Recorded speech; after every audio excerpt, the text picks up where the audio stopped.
ഗബ്രിയും കൂടുതൽ ശത്രുക്കളായിക്കൊണ്ടിരിക്കുകയാണ്. ഇന്നത്തെ ടാസ്ക് കഴിഞ്ഞതോടുകൂടി ശത്രുത ഒന്നും കൂടി എന്ന് പറയാം. ടണൽ ടീമിൽ നിന്നും വന്ന ഒരു ബോംബ് യെല്ലോ ബോംബായിരുന്നു. അതെങ്ങനെ സംഭവിച്ചു എന്നുള്ളതാണ് ഗബ്രിയുടെ ചോദ്യമായിരുന്നത്.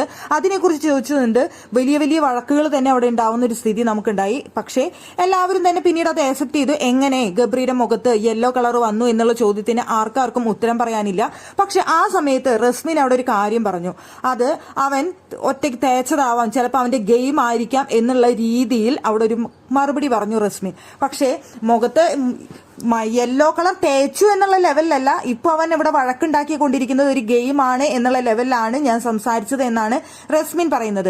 പക്ഷേ അത് ഗബ്രി മനസ്സിലാക്കിയത് യെല്ലോ കളർ ഞാൻ മുഖത്തെടുത്ത് തേച്ചുകൊണ്ട് ഞാനിവിടെ ഗെയിം കളിക്കുകയാണെന്നാണ് റസ്മിൻ പറയുന്നത് എന്നാണ്. അതിന്റെ പേരിൽ പിന്നീട് റസ്മിനും ഗബ്രിയും കൂടി വീണ്ടും വഴക്കിടുന്ന ഒരു സിറ്റുവേഷൻ അവിടെ ഉണ്ടായി.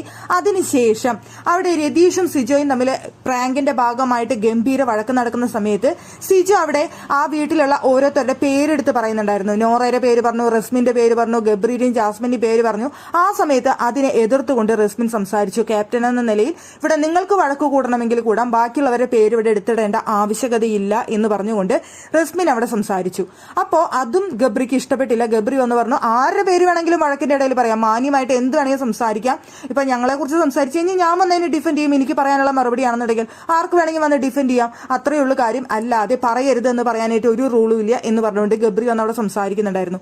പിന്നീട് സിജോയുമായിട്ട് ഗബ്രി വീണ്ടും സംസാരിക്കുന്നുണ്ട്. അത് നോറയെ സംരക്ഷിക്കാനാണ് അവിടെ അങ്ങനെ പറഞ്ഞത്. ഈ വീട്ടിലുള്ള വേറെ ആരും പേരെടുക്കാൻ പറ്റില്ല എന്ന് പറഞ്ഞത് നോറയെ സംരക്ഷിക്കാനാണ് അവിടെ പറഞ്ഞത്. അവിടെയും റസ്മിന്റെ കളി കണ്ടില്ലേ എന്ന് പറഞ്ഞുകൊണ്ട് വീണ്ടും സംസാരിക്കുന്നുണ്ടായിരുന്നു. എന്തായാലും ഗബ്രിക്കും റസ്മിനും ഇടയിൽ ഭയങ്കര ശത്രുതയാണ് ഇപ്പോൾ രൂപപ്പെട്ടിട്ടിരിക്കുന്നത്.